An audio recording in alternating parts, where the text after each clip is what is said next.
While connected technology is essential for unlocking new efficiencies on the production floor, it's also presented hackers with new opportunities to steal valuable IP and data. To support OT professionals in their battle with cyber criminals, we launched the Security Breach podcast. In each of our over 100 episodes, we've brought in cybersecurity specialists to provide valuable insights and break down critical topics. As a go-to podcast for our listeners, we want to help you align your brand with our expertise. By sponsoring our podcast, your brand will build trust, and your message will stand out to an audience searching for tools to assist their cybersecurity efforts. Secure your share in this rapidly growing segment by sponsoring Security Breach. Contact us today to learn more.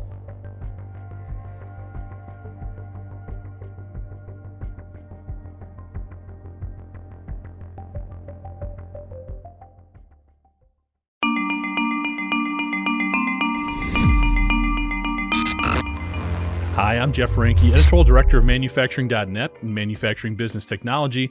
Welcome to Security Breach. So, for this episode, I thought we could shift gears and talk about something we haven't covered in quite a while: artificial intelligence. Look, I get it. We're constantly talking about AI, the best ways to use it, the ways hackers are using it, and the overall good, bad, and ugly of implementing artificial intelligence into your security infrastructure. But what if we took a little different route and talked about how AI can simply help make your people better at managing cybersecurity? We know there's a huge talent pool shortage, and the challenges of keeping employees vigilant against repeated attacks continues to grow. With this in mind, we're going to talk with Grant Oviatt. He's the head of security operations for Profit Security, a company that recently unveiled their State of AI and SecOps 2025 research report. A lot of the data from this report was rather shocking, especially when the survey repeatedly uncovered how many SOCs, inundated with constant intrusion alerts, have experienced numerous breaches and suffered through the impacts of these breaches simply because the volume of these critical alert notifications made them easier to ignore. It was a great conversation with numerous takeaways. So Grant Oviatt, welcome to Security Breach. Maybe just to get things going, what were some of your initial thoughts coming out of the survey? Was there anything that surprised you? Were there some bigger takeaways or maybe some things that it confirmed for you? Yeah, just some background there. The goal of the survey was really to understand the state of operations today and how AI can and is helping right now. And I would say some of the discoveries were interesting for me. Maybe on the positive side, surveyors were reporting that their average latency between alert firing off the environment and actually having eyes on glass responding was under an hour, which I think is actually pretty impressive. Looking 10 years ago, thinking about attacker dwell times, right, it was measured in years at that time, and now getting down to 2 minutes is quite interesting. On the other side, 40% of environments were ignoring at least a third of their alerts from the environment. And so I think what the survey was telling me is that we've shifted to having an industry visibility problem, at least in the IT domain. I think OT, and we can talk about it, is different in that regard, but visibility is less of an issue now. And now it's operations, investigation, and response, where folks don't have time to triage all the visibility that's being thrown at them. And I think that was pretty eye-opening and very consistent with what we see with customers as well. Yeah, definitely want to dive more into that response element, but also want to talk about this sort of alert fatigue that's going on right now in the SOCs. One of the things that really jumped out at me was the stat that the report had about 57% of organizations deliberately suppressing detection rules and just accepting some of that risk. And a lot of that's coming from the fact that we've got alerts going off all the time and we just can't deal with them. I'd kind of like your thoughts there in terms of that's scary and how can we get a little bit better there? Yeah, it's super scary. I think there are a couple pieces that are interesting there. One is from the responder side.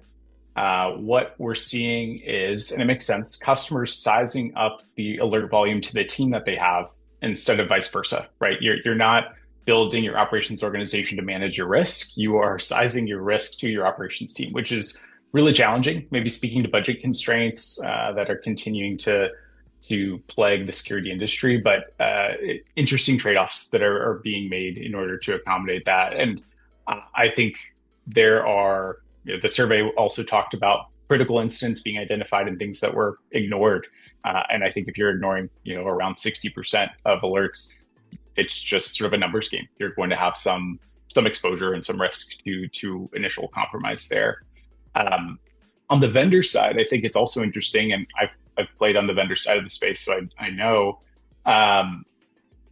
the conversation that happens on the vendor side is being concerned about having a quiet customer. And what that means is you're deploying this piece of technology that they're expecting security benefit from, and you go months without an incident or without an investigation. And the customer's response is, what is this thing doing and what am I paying for? Right. And that actually may be very well aligned to your interest if we're not creating operational burden and we're only identifying things that are actually matter in your environment. But having some form of noise or showing security awareness or that things are being detected has historically been to the security provider's benefit to show value. And I think what we're seeing is now the consumer waking up to noise or volume does not equal value, and now we have to address that problem. Or how do we accelerate those operational learnings and empower the team to not ignore all the signal or find higher fidelity signal? And how are you seeing those in the field right now prioritizing these alerts that they're ignoring or the ones that they're trying to address? I'm hoping there's some sort of formula in there. It's not completely random. What are you seeing?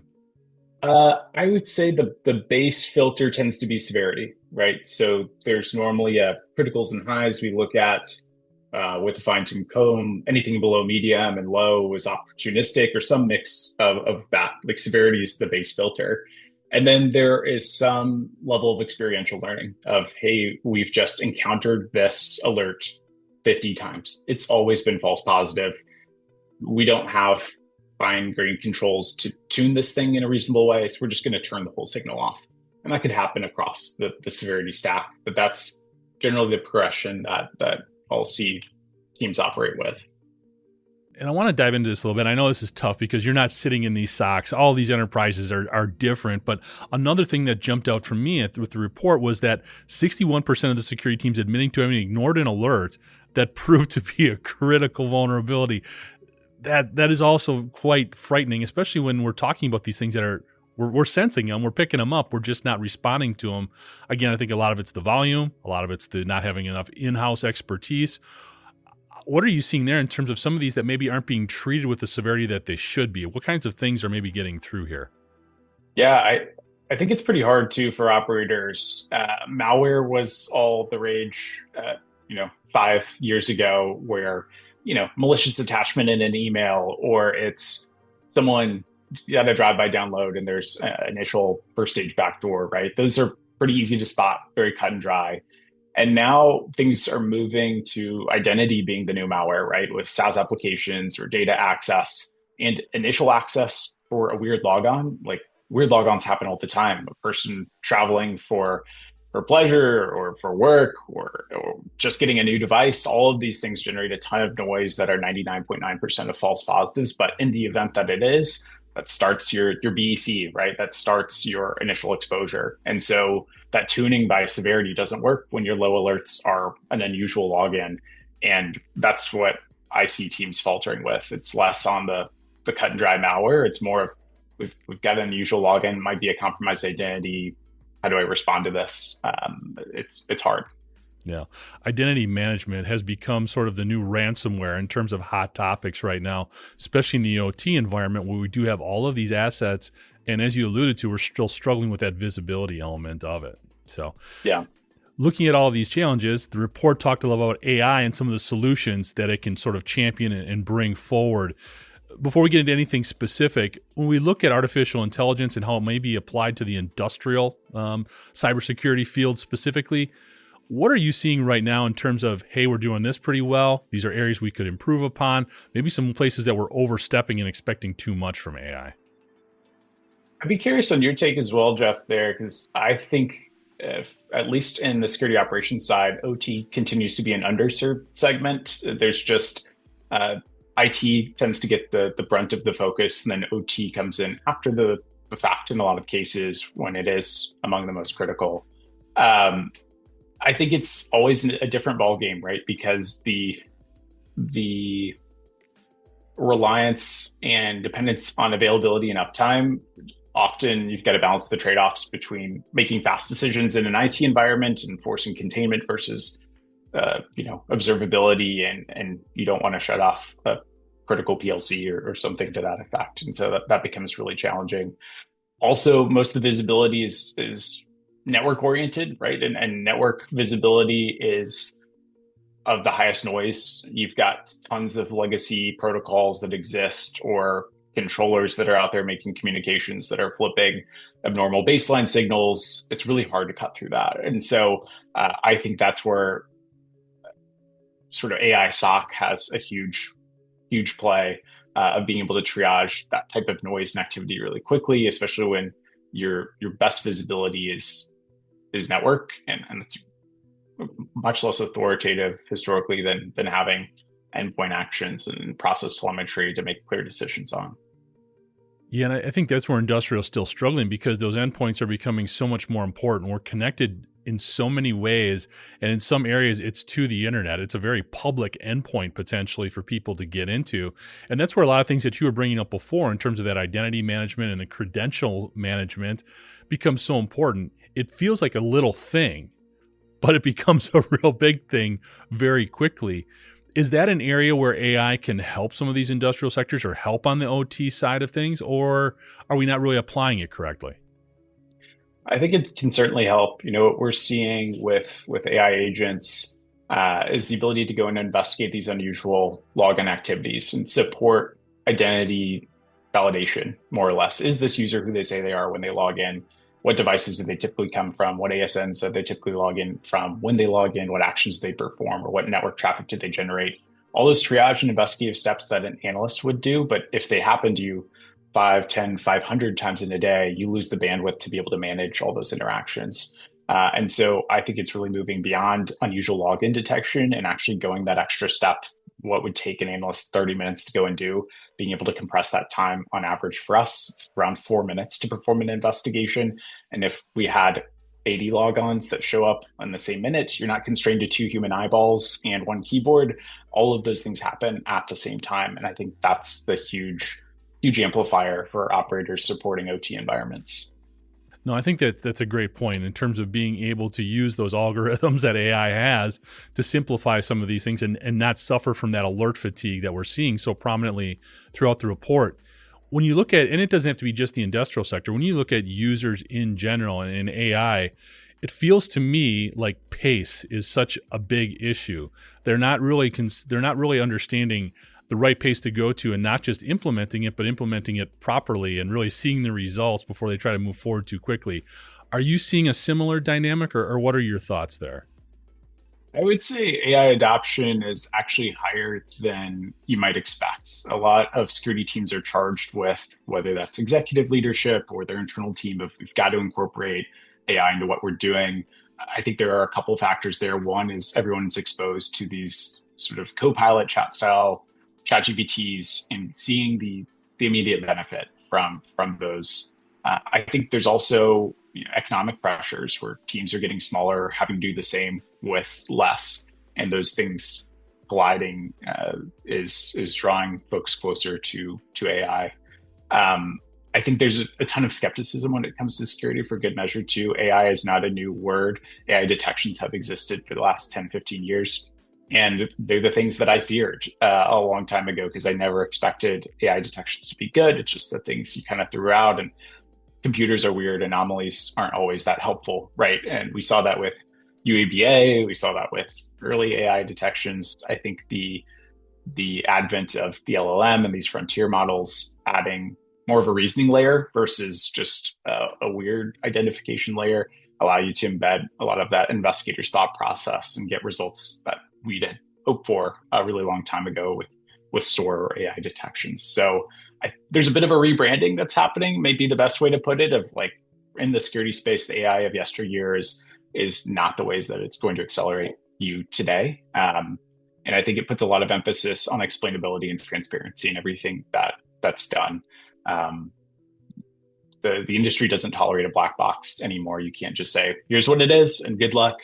You got to show your work. It's just like math class. Showing your work is just as important, if not more, than the answer. And so that's I think where the industry is stressed to go. It's interesting, and I think a lot of that leads into some of the other things I wanted to mention. I think the report said something like in 3 years, 60% of a lot of security analysts are predicting that AI is going to be implemented into the SOC and making a lot of these decisions that you've been talking about here, especially in helping with alerts. I'm always curious because I think AI at a higher level, the adoption level and the acceptance level is pretty strong. Once you get down to the plant floor and within the operational environment, there's a little bit more resistance. What are you seeing there? Maybe what you've seen in the survey results. How are people embracing it sort of where the rubber meets the road? Are they still accepting AI there? From what I see, and what I see is biased, I do see people accepting it where the rubber meets the road. I do think OT environments have their own asterisks where there's just less tolerance for response. But I think there's still a high degree of visibility in terms of investigation. And I think AI can even be very supportive in helping build instant response plans or process, as thinking of an OT analyst, if you were to see an alert that AI SOC triaged around, potential compromised, Siemens controller or something like that, what do you even do? Even if you've got a high degree of confidence, you can't expect a senior analyst to go make a decision to contain that would impact potentially millions or billions of dollars of impact. And so I think there's interesting exercises that AI can be used to tease out of how do we build our response playbooks, and in the event that we're able to triage everything and see something of interest, how do we appropriately escalate and make those decisions? I'm excited for that in this space. No, I'm glad you bring up response because that seems to be in the industrial sector. We've gotten so much better at those initial steps, but the response is still something we're working on. Implementing AI in that fashion is really intriguing in terms of developing better strategies.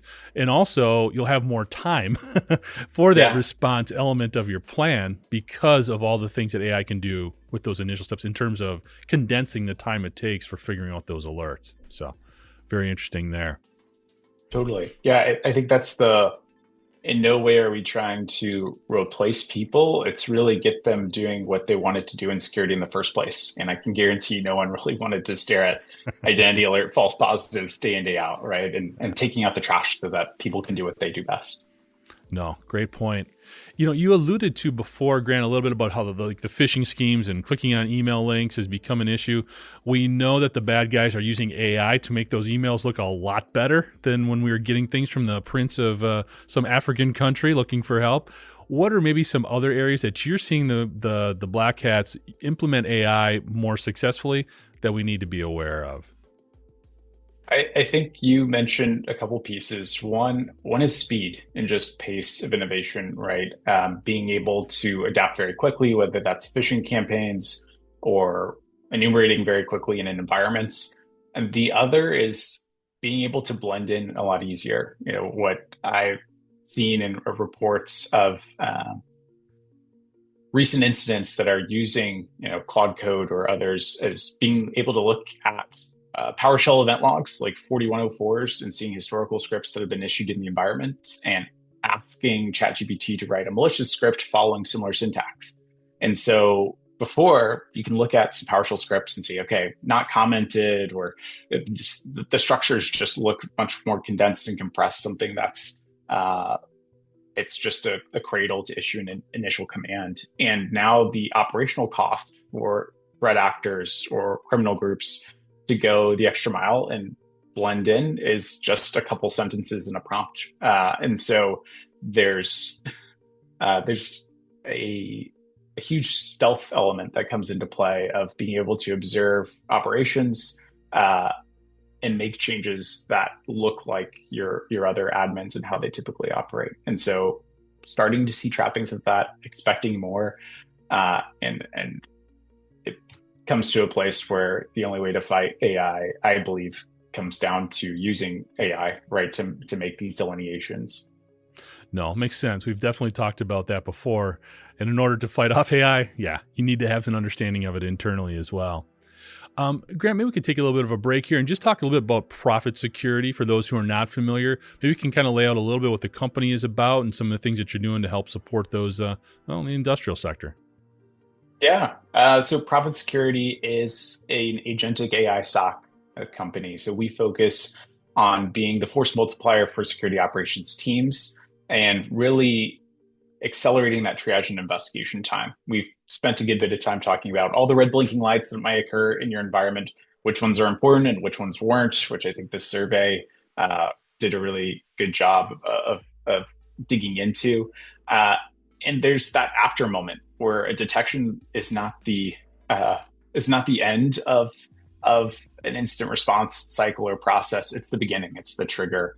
That middle part, which burdens teams is what has been ignored. That triage and investigation, doing the scoping of what's happening here, then telling you what's important or not, and then guiding you through or automatically performing response. And so our team has built a collection of AI agents that go and perform triage and investigation across your environment. We support you in threat hunting. We support you in detection gap analysis and detection management, supporting your strategy. And in the OT space, cover, of course, hybrid environments that are both IT and OT, but network monitoring and supporting some of the bigger players that are out there from a monitoring perspective and expanding our coverage there. So that's where we fit today and how we support teams. No, it makes a ton of sense. The one I wanted to call out there a little bit because it was also mentioned in the report was the threat hunting. I think that was identified as like the third most common potential use for AI, and that's not one we've discussed a lot. Could you maybe go into a little bit more detail there in terms of how artificial intelligence can help with the threat hunting element? Yeah, I would love to. I think everyone that's a security practitioner has really big brain ideas of, hey, I wish I could look through this in my environment, but there are a few barriers. One is I've got to know the syntax for whatever my SIM is or all these other tools and do some sort of data collection and processing. There's some scripting barrier to be able to add filters and make sense of the content. And normally in great hypothesis driven threat hunting, there are leads that are generated that you have to go and follow and triage. And so this becomes a very expensive process. And what we've done at Profit Security with our release of Threat Hunter is being able to describe threat hunting activities that you want to perform, whether that's uploading a recent CISA report or latest activities from Volt Typhoon and saying, hey, is this relevant or present in my environment? And having it disseminating that activity and then searching across your different tools and running that on a periodic basis, or building your own threat hunting activity to say we expect a specific host name syntax in our environment. We follow a particular pattern. Any RDP logons across the environment that don't follow this host name pattern, we want to investigate what that particular user is doing. And so being able to open up the aperture and not be constrained to your tools and just think in sort of natural language and be able to dive in a co-pilot experience to perform threat hunting activities. So we've got a lot of exciting plans for that product. But that's where we're starting today. You know, I think the part that all of that's obviously very interesting, but the natural language element I think is really key because there is certain personalities, even if it's just programming, even if it's just code, that can come through within an organization. So using AI to see some of those differences and some of those fluctuations in the way that code is written, I think is really interesting and can be very powerful for a lot of people. Yeah, threat hunting tends to have a tinge of looking for the nation state operators and things like that. But there are so many other applications. We have a customer that when they were playing around with Threat Hunter for the first time, I was showing them a few examples of, hey, here's a list of IOCs that we can go look for in the environment, or what does my organization's OS distribution look like? Simple questions. They're like, this is an actual threat hunt for me. We're looking for the new wave of mouse jigglers, right? People that are working in air quotes, but not actually being productive. They look like they're always green in Slack or Teams. And what we find is they're using Zoom screen shares and have that perpetual on time getting past the screen lock block there. And Zoom clips is a helper process that runs when this happens. And so we look across all of our telemetry and look for long running Zoom clips processes as a way to identify this. So I describe that within a couple sentences of, hey, Zoom clips runs as a helper.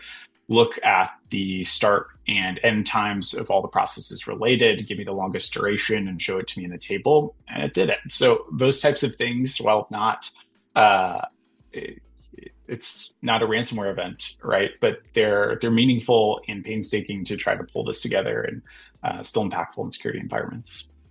No, absolutely. I mean, this is how we start getting those little bit of steps where at least we're keeping pace with the bad guys. I think this is one of the more encouraging conversations, quite honestly, we've had about AI because we are talking about ways that we can keep pace. It's always tough because we feel like we're always chasing the bad guys. Here we're finding some tools that we can use to keep up with them. So it's great to hear.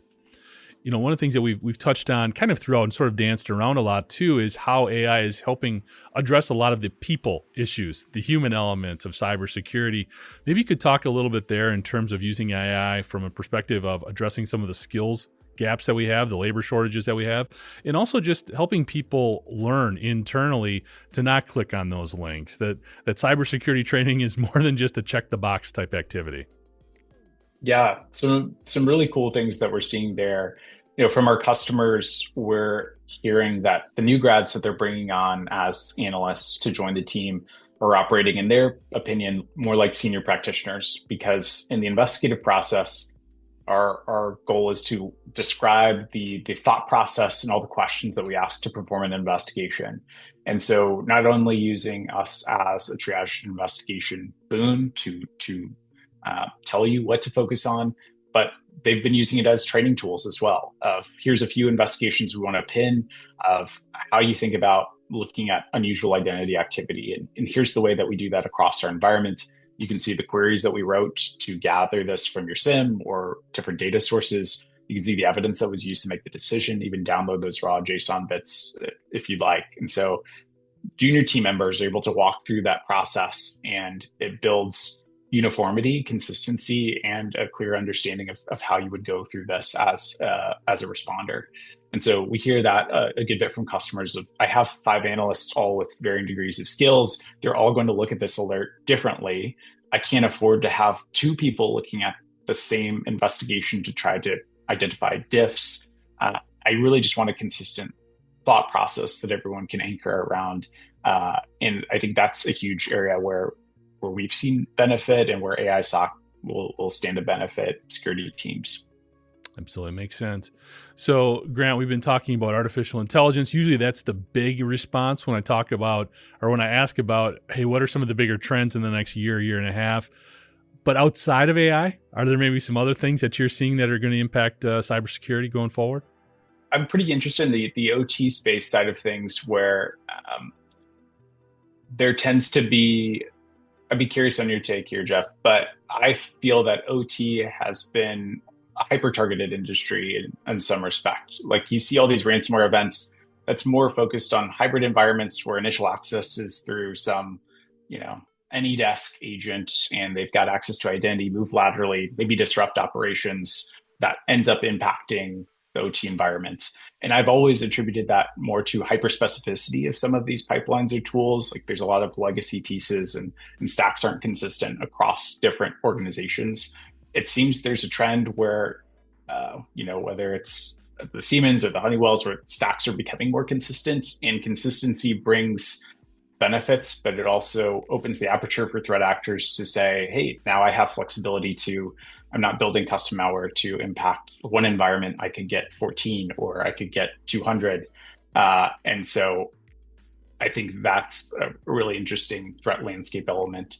From a controls perspective, I think that same things always continue to be true. Your basic blocking and tackling is always going to be important with identity management and MFA, using more secure methods, just having a hardened understanding of your environment and what protocols should follow, having an operations team monitor your security tools rather than just purchase them and have the lights on. So I think those things will continue to matter.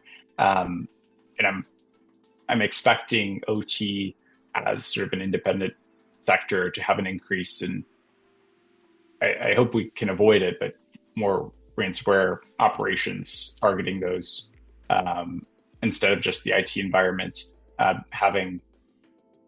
being able to access some of the OT environment as well.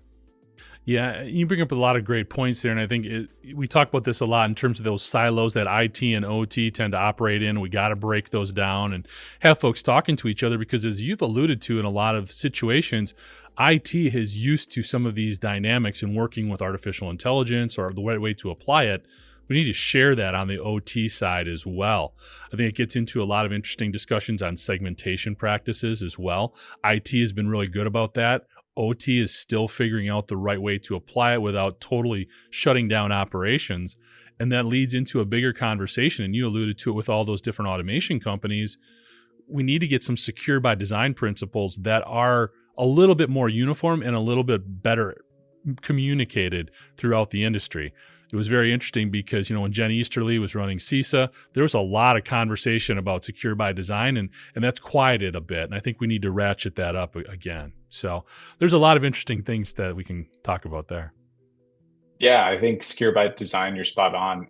It's easier said than done, obviously, because it's a huge, widespread change, but it would be massively meaningful. Totally agree. Thanks, Grattan. For more information on the work he and his colleagues are doing, you can check him out at profitsecurity.ai. I'd also like to thank you for joining us today, and to catch up on past episodes, you can go to manufacturing.net, IEN.com, or mbtmag.com.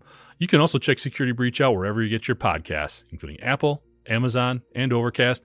And if you have a cybersecurity story or topic that you'd like to have us explore on Security Breach, you can reach me at jeff@IEN.com. For Grant Oviatt, I'm Jeff Ranke, and this is Security Breach.